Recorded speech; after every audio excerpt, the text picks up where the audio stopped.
অতএব নিত্য শুদ্ধ, নিত্যপূর্ণ, অপরিণামী, অপরিবর্তনীয় এক আত্মা আছেন।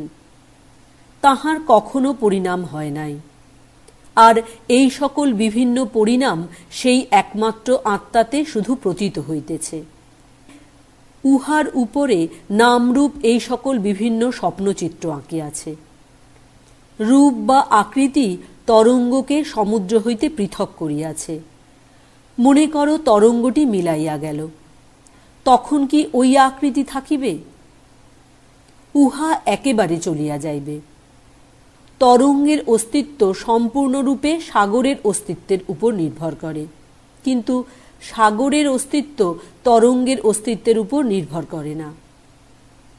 যতক্ষণ তরঙ্গ থাকে ততক্ষণ রূপ থাকে, কিন্তু তরঙ্গ নিবৃত্ত হইলে ওই রূপ আর থাকিতে পারে না। এই নামরূপকেই মায়া বলে। এই মায়াই ভিন্ন ভিন্ন ব্যক্তি সৃষ্টি করিয়া একজনকে আর একজন হইতে পৃথক মনে করাইতেছে, কিন্তু ইহার অস্তিত্ব নাই। মায়ার অস্তিত্ব আছে বলা যাইতে পারে না, রূপের বা আকৃতির অস্তিত্ব আছে বলা যাইতে পারে না, কারণ উহা অপরের অস্তিত্বের উপর নির্ভর করে। আবার উহা নাই এ কথাও বলা যায় না, কারণ উহাই এই সকল ভেদ করিয়াছে। অদ্বৈতবাদীদের মতে এই মায়া বা অজ্ঞান বা নামরূপ ইউরোপীয়গণের মতে দেশ কাল নিমিত্ত সেই এক অনন্ত সত্তা হইতে এই বিভিন্ন রূপ জগৎ সত্তা দেখাইতেছে। পরমার্থত এই জগৎ এক অখণ্ড স্বরূপ। যতদিন পর্যন্ত কেহ দুইটি বস্তুর কল্পনা করেন ততদিন তিনি ভ্রান্ত। যখনই তিনি জানিতে পারেন একমাত্র সত্তা আছে, তখনই তিনি ঠিক ঠিক জানিয়াছেন। যতই দিন যাইতেছে ততই আমাদের নিকট এই সত্য প্রমাণিত হইতেছে। কি জড় জগতে, কি মনোজগতে, কি অধ্যাত্ম জগতে, সর্বত্রই এই সত্য প্রমাণিত হইতেছে। এখন প্রমাণিত হইয়াছে যে তুমি, আমি, সূর্য, চন্দ্র, তারা এ সবই এক জড় সমুদ্রের বিভিন্ন অংশের নাম মাত্র। এই জড়রাশি ক্রমাগত পরিণাম প্রাপ্ত হইতেছে। যে শক্তিকণা কয়েক মাস পূর্বে সূর্যে ছিল, আজ হয়তো তাহা মনুষ্যের ভিতর আসিয়াছে, কাল হয়তো উহা পশুর ভিতরে, আবার পরশু হয়তো কোনো উদ্ভিদে প্রবেশ করিবে। সর্বদাই আসিতেছে, সর্বদাই যাইতেছে। উহা এক অখণ্ড জড়রাশি, কেবল নাম রূপে পৃথক। উহার এক বিন্দুর নাম সূর্য, এক বিন্দুর নাম চন্দ্র, এক বিন্দু তারা, এক বিন্দু মানুষ, এক বিন্দু পশু, এক বিন্দু উদ্ভিদ, এইরূপ। আর এই যে বিভিন্ন নাম, এগুলি ভ্রমাত্মক, কারণ এই জড়রাশির ক্রমাগত পরিবর্তন ঘটিতেছে। এই জগৎকেই আর একভাবে দেখিলে ইহা চিন্তা সমুদ্র রূপে প্রতীয়মান হইবে। উহার এক একটি বিন্দু এক একটি মন। তুমি একটি মন, আমি একটি মন, প্রত্যেকেই এক একটি মন মাত্র। আবার এই জগৎকে জ্ঞানের দৃষ্টিতে দেখিলে, অর্থাৎ যখন চক্ষু হইতে মহাবরণ অপসারিত হয়, যখন মন শুদ্ধ হইয়া যায়, তখন উহাকেই নিত্য শুদ্ধ, অপরিণামী, অবিনাশী, অখণ্ড পূর্ণস্বরূপ পুরুষ বলিয়া প্রতীতি হইবে। তবে দ্বৈতবাদীর পরলোকবাদ, মানুষ মরিলে স্বর্গে যায় অথবা অমুক অমুক লোকে যায়, অসৎ লোকে ভূত হয়, পরে পশু হয়, এসব কথার কি হইল? অদ্বৈতবাদী বলেন, কেহ আসেও না, কেহ যায়ও না। তোমার পক্ষে যাওয়া আসা কিসে সম্ভব? তুমি অনন্ত স্বরূপ, তোমার পক্ষে যাইবার স্থান আর কোথায়? কোনো বিদ্যালয়ে কতকগুলি বালক বালিকার পরীক্ষা হইতেছিল। পরীক্ষক ওই ছোট ছেলে মেয়েগুলিকে নানারূপ কঠিন প্রশ্ন করিতেছিলেন। অন্যান্য প্রশ্নের মধ্যে এই প্রশ্নটিও ছিল, পৃথিবী পড়িয়া যায় না কেন? অনেকেই প্রশ্নটি বুঝিতে পারে নাই। সুতরাং যাহার যাহা মনে আসিতে লাগিল, সে সেইরূপ উত্তর দিতে লাগিল। একটি বুদ্ধিমতী বালিকা আরেকটি প্রশ্ন করিয়া ওই প্রশ্নটির উত্তর দিল। কোথায় পড়িবে? প্রশ্নটিই তো ভুল। জগতে উঁচু নিচু বলিয়া তো কিছুই নাই। উঁচু নিচু জ্ঞান আপেক্ষিক মাত্র, আত্মা সম্বন্ধেও সেইরূপ। আত্মার জন্ম মৃত্যু সম্বন্ধে প্রশ্ন একেবারে অর্থহীন। কে যায়, কে আসে, তুমি কোথায় নাই? এমন স্বর্গ কোথায় আছে যেখানে তুমি পূর্ব হইতেই অবস্থিত নও? মানুষের আত্মা সর্বব্যাপী। তুমি কোথায় যাইবে, কোথায় যাইবে না? আত্মা তো সর্বত্র। সুতরাং জ্ঞানী বা সিদ্ধ পুরুষের পক্ষে এগুলি শিশুর কল্পনা। এই জন্ম মৃত্যুরূপ বালসুলভ ভ্রম, এই স্বর্গ নরক সবই একেবারে অন্তর্হিত হইয়া যায়। যাহারা প্রায়সিদ্ধ তাহাদের পক্ষে উহারা ব্রহ্মলোক পর্যন্ত নানাবিধ দৃশ্য দেখাইয়া অন্তর্হিত হয়। অজ্ঞানীর পক্ষে ওইগুলি থাকিয়া যায়। স্বর্গে যাওয়া, মরা, জন্মগ্রহণ করা, পৃথিবীর সকলে এসব কথা বিশ্বাস করে কি করিয়া? আমি একখানি বই পড়িতেছি, উহার পৃষ্ঠার পর পৃষ্ঠা উল্টাইয়া যাইতেছি। আর এক পৃষ্ঠা আসিল, তাহাও উল্টানো হইল। কাহার পরিণাম হইতেছে? কে যায় আসে? আমি নই, ওই বইটিরই পাতা উল্টানো হইতেছে। সমুদয় প্রকৃতি আত্মার সম্মুখে একখানি পুস্তকের মতো। উহার অধ্যায়ের পর অধ্যায় পড়া যাইতেছে ও পাতা উল্টানো হইতেছে। নূতন দৃশ্য সম্মুখে আসিতেছে, উহাও পড়া হইয়া গেল এবং উল্টানো হইল। আবার নূতন অধ্যায় আসিল। কিন্তু আত্মা যেমন তেমনি অনন্ত স্বরূপ। প্রকৃতি পরিণাম প্রাপ্ত হইতেছেন, আত্মা নহেন। আত্মার কখনো পরিণাম হয় না। জন্ম মৃত্যু প্রকৃতিতে, তোমাতে নয়। তথাপি অজ্ঞেরা ভ্রান্ত হইয়া মনে করে আমরা জন্মাইতেছি, মরিতেছি, প্রকৃতি নয়। যেমন ভ্রান্তিবশত আমরা মনে করি সূর্যই চলিতেছে, পৃথিবী নয়। সুতরাং এ সব কিছুই ভ্রান্তি মাত্র। যেমন আমরা ভ্রমবশত রেলগাড়ির পরিবর্তে মাঠকে সচল বলিয়া মনে করি, জন্ম মৃত্যুর ভ্রান্তি ঠিক এইরূপ। যখন মানুষ কোনো বিশেষভাবে থাকে তখন সে ইহাকেই পৃথিবী, সূর্য, চন্দ্র, তারা প্রভৃতি বলিয়া দেখে। আর যাহারা ঐরূপ মনোভাবা সম্পন্ন তাহারাও ঠিক তাহাই দেখে। তোমার আমার মধ্যে বিভিন্ন স্তরে লক্ষ লক্ষ প্রাণী থাকিতে পারে যাহারা বিভিন্ন প্রকৃতি সম্পন্ন। তাহারাও আমাদিগকে কখনো দেখিবে না, আমরাও তাহাদিগকে কখনো দেখিতে পাইব না। এক প্রকার চিত্তবৃত্তি সম্পন্ন একই লোকে অবস্থিত প্রাণীকেই আমরা দেখিতে পাই। যে যন্ত্রগুলি এক সুরে বাঁধা, সেইগুলির মধ্যে একটি বাজিলেই অন্যগুলি বাজিয়া উঠিবে। মনে করো আমরা এখন যেরূপ প্রাণকম্পন সম্পন্ন, উহাকে আমরা মানব কম্পন নাম দিতে পারি। উহা যদি পরিবর্তিত হইয়া যায় তবে আর মনুষ্য দেখা যাইবে না, পরিবর্তে অন্যরূপ দৃশ্য আমাদের সম্মুখে আসিবে। হয়তো দেবতা ও দেবজগৎ, কিংবা অসৎ লোকের পক্ষে দানব ও দানব জগৎ। কিন্তু ওই সবগুলি এক একটি জগতের বিভিন্ন ভাবমাত্র। এই জগৎ মানব দৃষ্টিতে পৃথিবী, সূর্য, চন্দ্র, তারা প্রভৃতি রূপে, আবার দানবের দৃষ্টিতে ইহাই নরক বা শাস্তি স্থান রূপে প্রতীত হইবে। আবার যাহারা স্বর্গে যাইতে চাহে তাহারা এই স্থানকেই স্বর্গরূপে দেখিবে। যাহারা সারা জীবন ভাবিতেছে আমরা স্বর্গ সিংহাসনারূঢ় ঈশ্বরের নিকট গিয়া সারা জীবন তাহার উপাসনা করিব, মৃত্যু হইলে তাহারা তাহাদের চিত্তস্থ ওই বিষয়েই দেখিবে। এই জগৎই তাহাদের চক্ষে একটি বৃহৎ স্বর্গে পরিণত হইয়া যাইবে। তাহারা দেখিবে নানা প্রকার পক্ষযুক্ত দেবদূত উড়িয়া বেড়াইতেছে, আর ঈশ্বর সিংহাসনে উপবিষ্ট আছেন। স্বর্গাদি সবকিছুই মানুষের সৃষ্টি। অতএব অদ্বৈতবাদী বলেন, দ্বৈতবাদীর কথা সত্য বটে, কিন্তু ওই সকল তাহার নিজেরই সৃষ্টি। এই সব লোক, এই সব দৈত্য, পুনর্জন্ম প্রভৃতি সবই রূপক, মানব জীবনও তাহাই। কেবল ওইগুলি রূপক আর মানব জীবন সত্য তাহা হইতে পারে না। মানুষ সর্বদাই এই ভুল করিতেছে।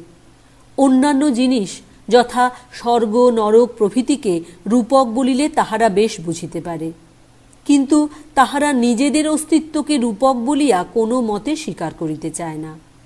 এই আপাত প্রতীয়মান সবই রূপক মাত্র, আর আমার শরীর এই জ্ঞানই সর্বাপেক্ষা মিথ্যা। আমরা কখনোই শরীর নহি, কখনো শরীর হইতে পারি না। আমরা কেবল মানুষ, ইহাই ভয়ানক মিথ্যা কথা। আমরাই জগতের ঈশ্বর। ঈশ্বরের উপাসনা করিতে গিয়া আমরা নিজেদের অন্তর্নিহিত আত্মারই উপাসনা করিয়া আসিতেছি। তুমি জন্ম হইতে পাপী ও অসৎ, এইটি সর্বাপেক্ষা মিথ্যা কথা। যিনি নিজে পাপী তিনি কেবল অপরকে পাপী দেখিয়া থাকেন।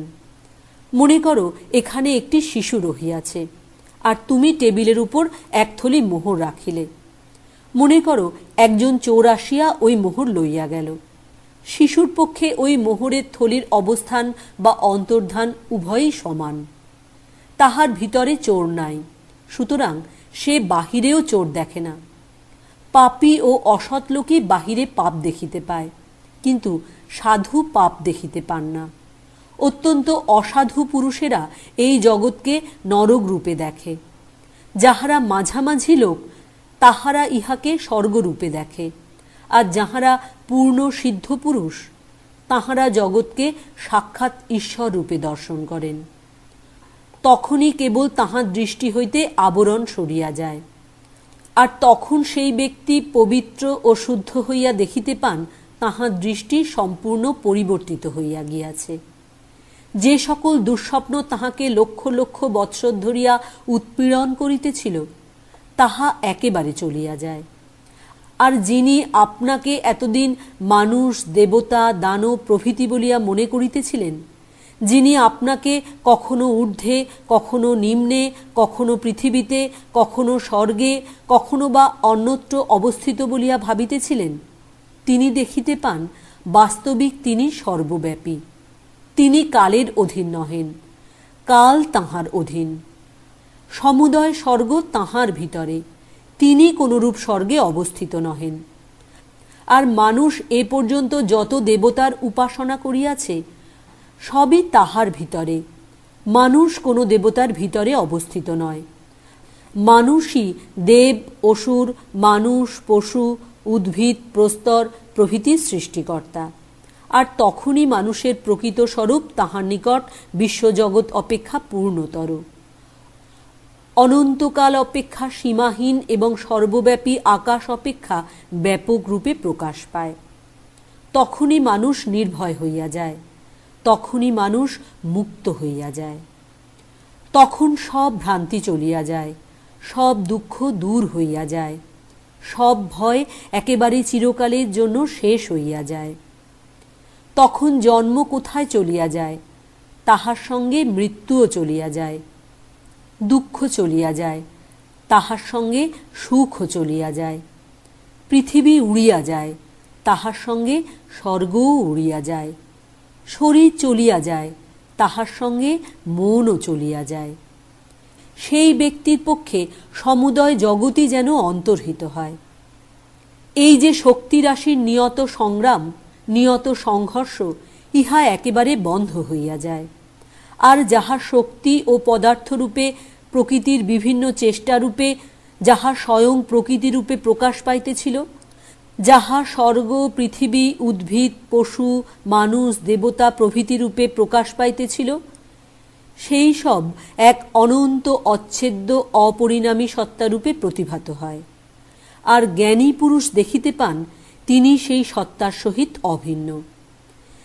যেমন আকাশে নানা বর্ণের মেঘ আসিয়া খানিকক্ষণ খেলা করিয়া পরে অন্তর্হিত হইয়া যায়, সেইরূপ এই আত্মার সম্মুখে পৃথিবী, স্বর্গ, চন্দ্রলোক, দেবতা, সুখ, দুঃখ প্রভৃতি আসিতেছে, কিন্তু উহারা এই অনন্ত অপরিণামী নীলবর্ণ আকাশকে আমাদের সম্মুখে রাখিয়া অন্তর্হিত হয়। আকাশ কখনো পরিণাম প্রাপ্ত হয় না, মেঘই কেবল পরিণাম প্রাপ্ত হয়। ভ্রমবশত আমরা মনে করি আমরা অপবিত্র, আমরা শান্ত, আমরা জগৎ হইতে পৃথক। প্রকৃত মানুষ এক অখণ্ড সত্তা স্বরূপ। এখন দুইটি প্রশ্ন দেখা দিতেছে। প্রথমটি এই, অদ্বৈত জ্ঞান উপলব্ধি করা কি সম্ভব? এতক্ষণ পর্যন্ত মতের কথা হইল, কিন্তু অপরোক্ষানুভূতি কি সম্ভব? হ্যাঁ, সম্ভব। পৃথিবীতে এখনো এমন অনেকে আছেন যাহাদের পক্ষে অজ্ঞান চিরকালের জন্য চলিয়া গিয়াছে। তাহারা কি এই প্রকার উপলব্ধির পরক্ষণেই মরিয়া যান? আমরা যত শীঘ্র মনে করি তত শীঘ্র নয়। একটি কাষ্ঠদণ্ডে সংযোজিত দুইটি চাকা একত্র চলিতেছে। যদি আমি একখানা চাকা ধরিয়া সংযোজক কাষ্ঠদণ্ডটি কাটিয়া ফেলি, তবে আমি যে চাকাখানি ধরিয়াছি তাহা থামিয়া যাইবে, কিন্তু অপর চাকার উপর পূর্বার্জিত গতিবেগ রহিয়াছে, সুতরাং উহা কিছুক্ষণ গিয়া তবে পড়িয়া যাইবে। পূর্ণ শুদ্ধস্বরূপ আত্মা যেন একখানি চাকা, আর শরীর মনরূপ ভ্রান্তি আরেকটি চাকা, কর্মরূপ কাষ্ঠদণ্ড দ্বারা যোজিত। জ্ঞানী সেই কুঠার যাহা ওই দুইটির সংযোগদণ্ড ছিন্ন করিয়া দেয়।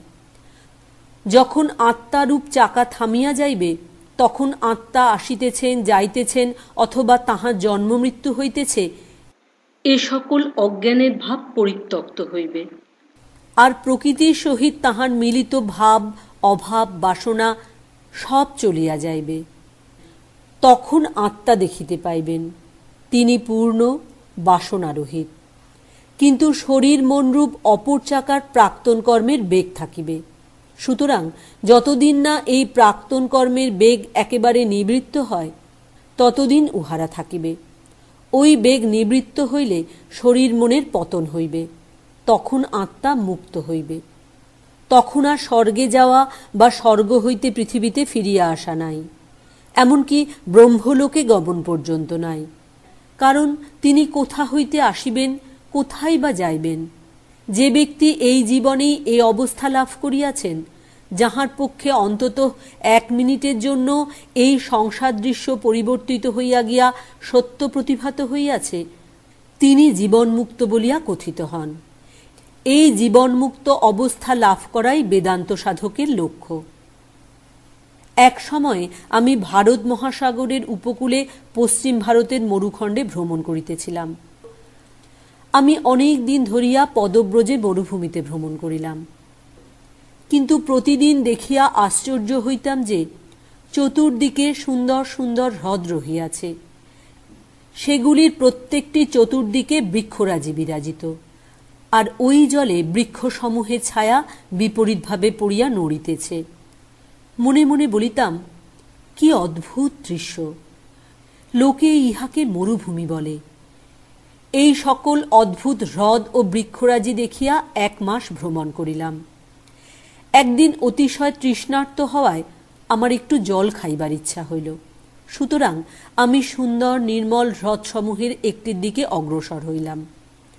অগ্রসর হইবা মাত্র হঠাৎ উহা অদৃশ্য হইল, আর আমার মনে তখন এই জ্ঞানের উদয় হইল, যে মরীচিকা সম্বন্ধে সারা জীবন পুস্তকে পড়িয়া আসিতেছি, এ সেই মরীচিকা। আর সঙ্গে সঙ্গে এই জ্ঞানও আসিল, সারা মাস প্রত্যহ আমি মরীচিকাই দেখিয়া আসিতেছি, কিন্তু জানিতাম না যে ইহা মরীচিকা। পরদিন আবার চলিতে আরম্ভ করিলাম। পূর্বের মতো হ্রদ দেখা যাইতে লাগিল, কিন্তু সঙ্গে সঙ্গে এই বোধ হইতে লাগিল যে উহা মরীচিকা, সত্য হ্রদ নহে। এই জগৎ সম্বন্ধেও সেইরূপ। আমরা প্রতিদিন, প্রতি মাস, প্রতি বৎসর এই জগৎরূপ মরুভূমিতে ভ্রমণ করিতেছি, কিন্তু মরীচিকাকে মরীচিকা বলিয়া বুঝিতে পারিতেছি না। একদিন এই মরীচিকা অদৃশ্য হইবে, কিন্তু উহা আবার দেখা দিবে। শরীর প্রাক্তন কর্মের অধীন থাকিবে, সুতরাং ওই মরীচিকা ফিরিয়া আসিবে। যতদিন আমরা কর্ম দ্বারা আবদ্ধ, ততদিন জগৎ আমাদের সম্মুখে আসিবে। নরনারী, পশু, উদ্ভিদ, আসক্তি, কর্তব্য সব আসিবে, কিন্তু উহারা পূর্বের মতো আমাদের উপর শক্তি বিস্তার করিতে সমর্থ হইবে না। এই নূতন জ্ঞানের প্রভাবে কর্মের শক্তি নষ্ট হইবে, উহার বিষ দূরীভূত হইবে। জগৎ আমাদের পক্ষে একেবারে পরিবর্তিত হইয়া যাইবে, কারণ যেমন জগৎ দেখা যাইবে, তেমনি উহার সহিত সত্য ও মরীচিকার প্রভেদ জ্ঞানও দেখা দিবে। তখন এই জগৎ আর সেই পূর্বের জগৎ থাকিবে না। তবে এইরূপ জ্ঞান সাধনে একটি বিপদের আশঙ্কা আছে। আমরা দেখিতে পাই প্রতি দেশেই লোকে এই বেদান্ত দর্শনের মত গ্রহণ করিয়া বলে, আমি ধর্মাধর্মের অতীত, আমি বিধি নিষেধের অতীত, সুতরাং আমি যাহা ইচ্ছা তাহাই করিতে পারি। এই দেশেই দেখিবে অনেক নির্বোধ ব্যক্তি বলিয়া থাকে, আমি বদ্ধ নহি, আমি স্বয়ং ঈশ্বর স্বরূপ, আমি যাহা ইচ্ছা তাহাই করিব। ইহা ঠিক নহে, যদিও ইহা সত্য যে আত্মা শারীরিক, মানসিক বা নৈতিক সর্বপ্রকার নিয়মের অতীত। ইহা সত্য যে নিয়মের মধ্যেই বন্ধন, নিয়মের বাহিরে মুক্তি। ইহাও সত্য যে মুক্তি আত্মার জন্মগত স্বভাব, উহা তাহার জন্মপ্রাপ্ত সত্য। আর আত্মার যথার্থ মুক্ত স্বভাব জড়ের আবরণের মধ্য দিয়া মানুষের আপাত প্রতীয়মান মুক্ত স্বভাবরূপে প্রতীত হইতেছে। তোমার জীবনের প্রতি মুহূর্তেই তুমি নিজেকে মুক্ত বলিয়া অনুভব করিতেছ।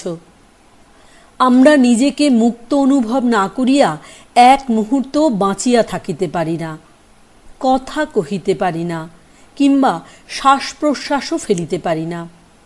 কিন্তু আবার অল্প চিন্তায় ইহাও প্রমাণিত হয় যে আমরা যন্ত্রের মতো, আমরা মুক্ত নহি। তবে কোনটি সত্য? এই যে আমি মুক্ত, এই ধারণাটি কি ভ্রমাত্মক? একদল বলেন আমি মুক্ত স্বভাব, এই ধারণা ভ্রমাত্মক। আবার অপর দল বলেন আমি বদ্ধভাবাপন্ন, এই ধারণাই ভ্রমাত্মক। ইহা কিভাবে সম্ভব? মানুষ প্রকৃতপক্ষে মুক্ত। মানুষ পরমার্থত মুক্ত ব্যতীত আর কিছুই হইতে পারে না। কিন্তু যখনই তিনি মায়ার জগতে আসেন, যখনই তিনি নাম রূপের মধ্যে পড়েন, তখনই তিনি বদ্ধ হইয়া যান। স্বাধীন ইচ্ছা কথাটি ভুল। ইচ্ছা কখনো স্বাধীন হইতে পারে না। কি করিয়া হইবে? প্রকৃত মানুষ যখন বদ্ধ হইয়া যান, তখনই তাহার ইচ্ছার উদ্ভব হয়, তাহার পূর্বে নহে। মানুষের ইচ্ছা বদ্ধ ভাবাপন্ন, কিন্তু উহার মূল অধিষ্ঠান নিত্যকালের জন্য মুক্ত। সুতরাং বন্ধনের অবস্থাতেও এই মনুষ্য জীবনেই হোক, দেবজীবনেই হোক, স্বর্গে অবস্থানকালেই হোক, আর মর্তে অবস্থানকালেই হোক, আমাদের বিধিদত্ত অধিকার স্বরূপ এই মুক্তি স্মৃতি থাকিয়া যায়। আর জ্ঞাতসারে বা অজ্ঞাতসারে আমরা সকলেই সেই মুক্তির দিকেই চলিয়াছি। যখন মানুষ মুক্তি লাভ করে, তখন আর সে নিয়মের দ্বারা কিরূপে বদ্ধ হইতে পারে? জগতের কোনো নিয়মই তাহাকে বদ্ধ করিতে পারে না, কারণ এই বিশ্বব্রহ্মাণ্ডই যে তাহার। মানুষ তখন সমগ্র বিশ্বব্রহ্মাণ্ড স্বরূপ। হয় বলো তিনি সমুদয় জগৎ, না হয় বলো তাহার পক্ষে জগতের অস্তিত্বই নাই। তবে তাহার স্ত্রী পুরুষবোধ, দেশ বিদেশ প্রভৃতি ক্ষুদ্র ক্ষুদ্র ভাব কিরূপে থাকিবে? তিনি কিরূপে বলিবেন আমি পুরুষ, আমি স্ত্রী, অথবা আমি বালক? এগুলি কি মিথ্যা কথা নহে?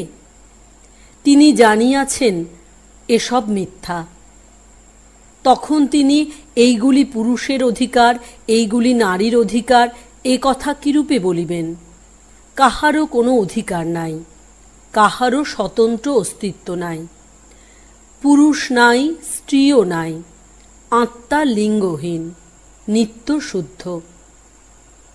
আমি পুরুষ বা স্ত্রী, অথবা আমি অমুক দেশবাসী, এরূপ বলা মিথ্যা কথা মাত্র।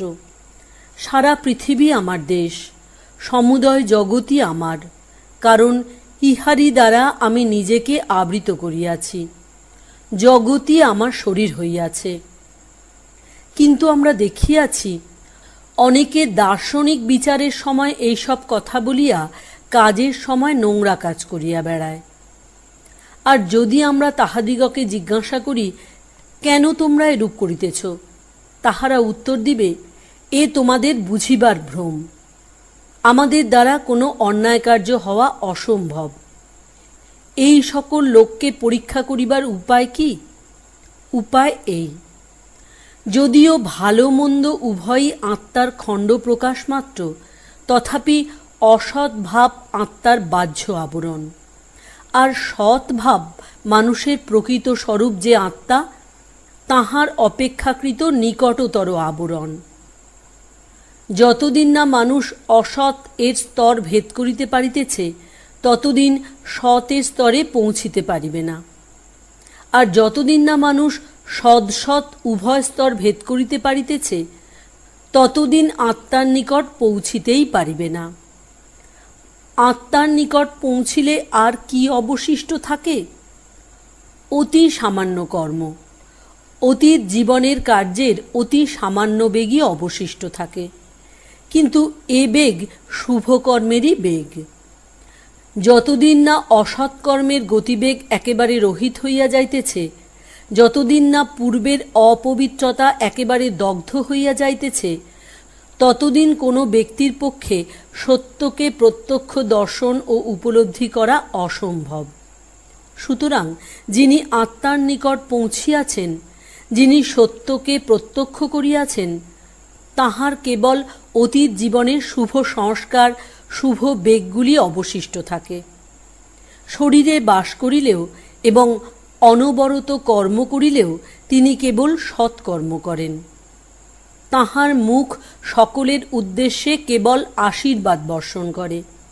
তাহার হস্ত কেবল সৎকার্যই করিয়া থাকে।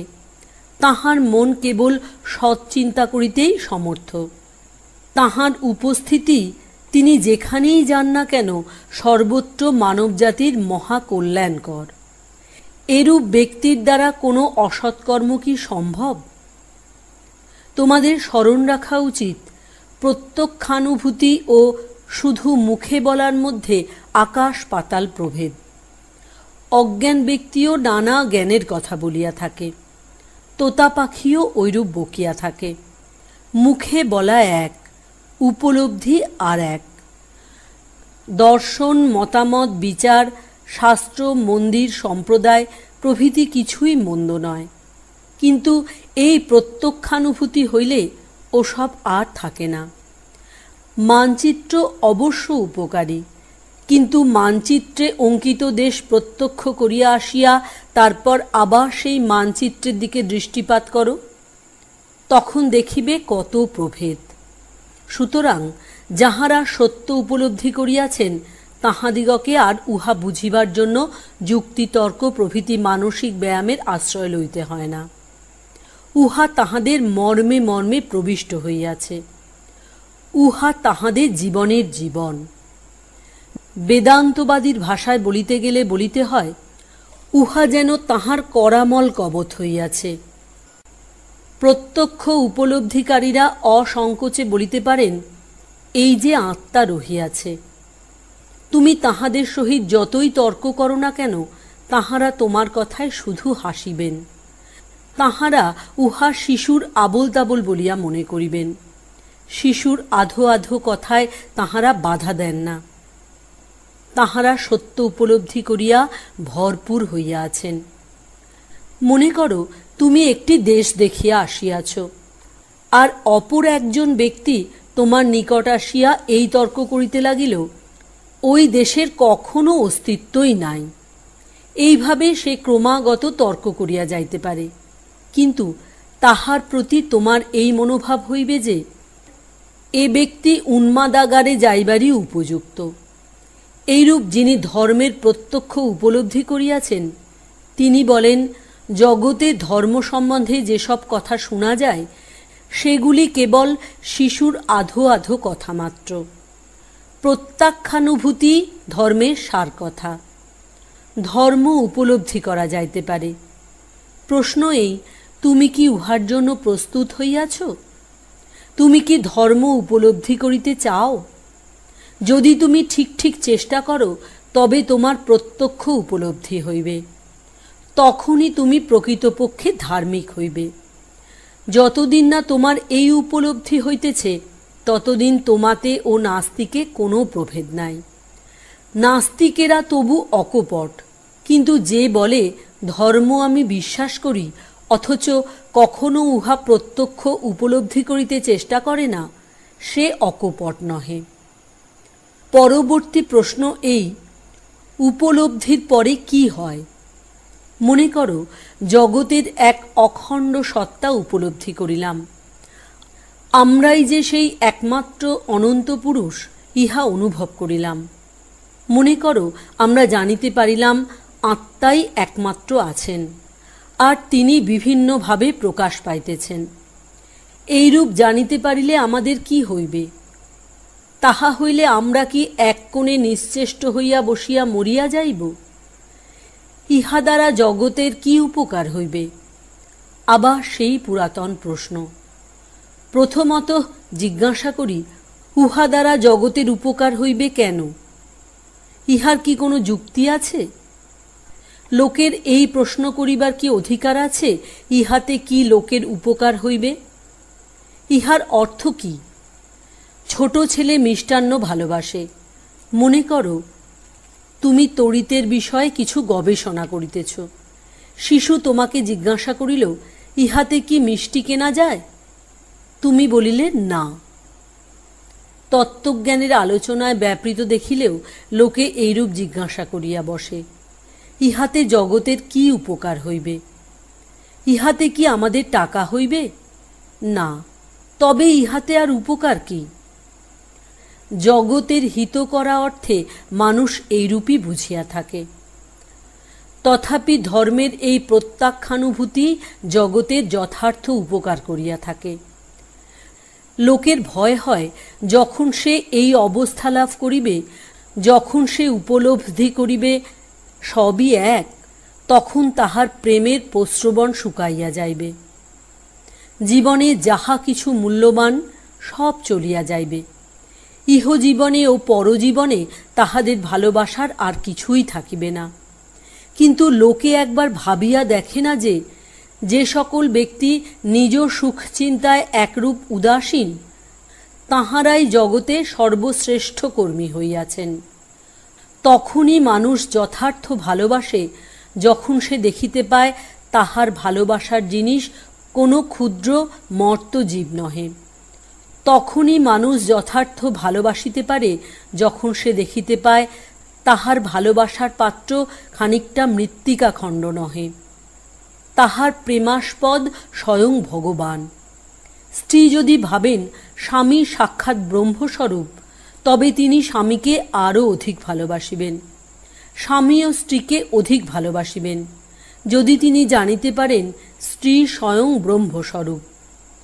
সেইরূপ মাতাও সন্তানগণকে বেশি ভালোবাসিবেন যিনি সন্তানগণকে ব্রহ্মস্বরূপ দেখেন। যিনি জানেন ওই শত্রু সাক্ষাৎ ব্রহ্মস্বরূপ, তিনি তাহার মহাশত্রুকেও ভালোবাসিবেন। যিনি জানেন সাধু সাক্ষাৎ ব্রহ্মস্বরূপ, তিনি সাধুকে ভালোবাসিবেন। সেই লোকই আবার অতিশয় অসাধু ব্যক্তিকেও ভালোবাসিবেন যদি তিনি জানেন অসাধুতম পুরুষেরও পশ্চাতে সেই প্রভু রহিয়াছেন। যাহার জীবনে এই ক্ষুদ্র অহং একেবারে লুপ্ত হইয়া গিয়াছে এবং ঈশ্বর সেই স্থান অধিকার করিয়া বসিয়াছেন, সেই ব্যক্তি পৃথিবীকে নাড়া দিয়া যান। তাহার নিকট সমুদয় জগৎ সম্পূর্ণ অন্যভাবে প্রতিভাত হয়। দুঃখকর ক্লেশকর যাহা কিছু সবই চলিয়া যায়, সকল প্রকার গোলমাল দ্বন্দ্ব মিটিয়া যায়। যেখানে আমরা প্রতিদিন এক টুকরা রুটির জন্য ঝগড়া মারামারি করি, সেই জগৎ তখন তাহার পক্ষে কারাগার না হইয়া ক্রীড়াক্ষেত্রে পরিণত হইবে। তখন জগৎ কি সুন্দর ভাবি না ধারণ করিবে। এইরূপ ব্যক্তিরই কেবল বলিবার অধিকার আছে, এই জগৎ কি সুন্দর। তিনিই কেবল বলিতে পারেন সবই মঙ্গল স্বরূপ। এইরূপ প্রত্যক্ষ উপলব্ধি হইতে জগতের এই মহৎ কল্যাণ হইবে যে সকল বিবাদ গণ্ডগোল দূর হইয়া পৃথিবীতে শান্তি রাজ্য স্থাপিত হইবে। যদি সকল মানুষ আজ এই মহান সত্যের এক বিন্দুও উপলব্ধি করিতে পারে, তাহা হইলে সারা পৃথিবী আর এক রূপ ধারণ করিবে। অন্যায়ভাবে তাড়াতাড়ি অপর সকলকে অতিক্রম করিবার প্রবৃত্তি জগৎ হইতে চলিয়া যাইবে। উহার সঙ্গে সঙ্গেই সকল প্রকার অশান্তি, সকল প্রকার ঘৃণা, সকল প্রকার ঈর্ষা ও সকল প্রকার অশুভ চিরকালের জন্য চলিয়া যাইবে। তখন দেবতারা এই জগতে বাস করিবেন। তখন এই জগৎই স্বর্গ হইয়া যাইবে। আর যখন দেবতায় দেবতায় খেলা, যখন দেবতায় দেবতায় কাজ, যখন দেবতায় দেবতায় প্রেম, তখন কি আর অশুভ থাকিতে পারে? ঈশ্বরের প্রত্যক্ষ উপলব্ধির এই মহাসুফল। সমাজে তোমরা যাহা কিছু দেখিতেছ, সবই তখন পরিবর্তিত হইয়া অন্য রূপ ধারণ করিবে। তখন তোমরা মানুষকে আর খারাপ বলিয়া দেখিবে না, ইহাই প্রথম মহালাভ। তখন তোমরা আর কোনো অন্যায়কারী দরিদ্র নরনারীর দিকে ঘৃণার সহিত দৃষ্টিপাত করিবে না। হে মহিলাগণ, যে দুঃখিনী নারী রাত্রিতে পথে ভ্রমণ করিয়া বেড়ায়, আপনারা তাহার দিকে ঘৃণাপূর্বক দৃষ্টিপাত করিবেন না, কারণ আপনারা সেখানেও সাক্ষাৎ ঈশ্বরকে দেখিবেন। তখন আপনাদের মনে আর ঈর্ষা বা অপরকে শাস্তি দিবার ভাব উদিত হইবে না, ওই সবই চলিয়া যাইবে। তখন প্রেম এত প্রবল হইবে যে মানব জাতিকে সৎ পথে পরিচালিত করিবার জন্য আর চাবুকের প্রয়োজন হইবে না। যদি পৃথিবীর নরনারীগণের লক্ষ ভাগের এক ভাগ শুধু চুপ করিয়া বসিয়া খানিকক্ষণের জন্যও বলেন, তোমরা সকলেই ঈশ্বর, হে মানবগণ, পশুগণ, সর্বপ্রকার প্রাণীগণ, তোমরা সকলেই এক জীবন্ত ঈশ্বরের প্রকাশ, তাহা হইলে আধ ঘণ্টার মধ্যেই সমুদয় জগৎ পরিবর্তিত হইয়া যাইবে। তখন চতুর্দিকে ঘৃণার বীজ নিক্ষেপ না করিয়া, ঈর্ষা ও অসৎ চিন্তার প্রবাহ বিস্তার না করিয়া সকল দেশের লোকেই চিন্তা করিবে, সবই তিনি। যাহা কিছু দেখিতেছ বা অনুভব করিতেছ, সবই তিনি। তোমার মধ্যে মন্দ না থাকিলে তুমি কেমন করিয়া মন্দ দেখিবে? তোমার মধ্যে চোর না থাকিলে তুমি কেমন করিয়া চোর দেখিবে? তুমি নিজে খুনি না হইলে খুনিকে দেখিবে কিরূপে? সাধু হও, তাহা হইলে তোমার অসাধু ভাব একেবারে চলিয়া যাইবে। এই রূপে সমুদয় জগৎ পরিবর্তিত হইয়া যাইবে। ইহাই সমাজের মহৎ লাভ। সমগ্র মানবজাতির পক্ষে ইহাই মহৎ লাভ।